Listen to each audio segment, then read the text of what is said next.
நம்ம ஹாலிவுட்ல ஒரு படம் எடுக்கலாம்னு சொல்லி ஜேசன் ஸ்டேதம் கூப்பிடுறாருன்னு வச்சுக்கோங்க, இந்தியால இருந்து ஒரு ஆக்டரை கூட்டு போனா யாரை கூட்டு போவீங்க? ஃபர்ஸ்ட் மைண்டே வருது அப்பா தான். ஆமா, நல்ல காம்பினேஷனா இருக்கும். பயங்கர காம்பினேஷனா இருக்கும்ல. ஆமா.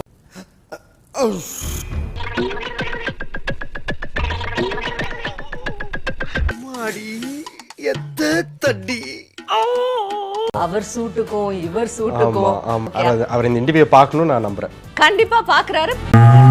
It's a statement. அவன் இந்த உலகத்துக்கு ஏதோ சொல்ல விரும்புறான். ஃபெயிலியர் லைட் அவங்க லைஃப்ல இருக்கணும் அப்படி சொல்லுவாங்க. பட் உங்களை பார்த்தா அப்படி இருந்த மாதிரி எனக்கு தெரியலையே. ஆமா, அந்த மாதிரி ஒண்ணு அப்படி எல்லாம் ஒண்ணும் இல்ல. சார் இன்னொன்னே பயந்துற போறாங்க. ஒரு ஜன் தத்துவம் என்ன சொல்லுகிறது என்றால் அதெல்லாம் அது மட்டுமா காரணம் டு பி ஃபேன் இல்ல. இல்லவே கிடையாது. ஆனா அப்படி ஒரு காரணம் தான் மனுஷன் போட்டு பலிச்சு வெளியே இதயத்தை எடுத்து சுக்குநூறா உடைச்சான். குழந்தை பயப்படுது, வாய மூடாதான்.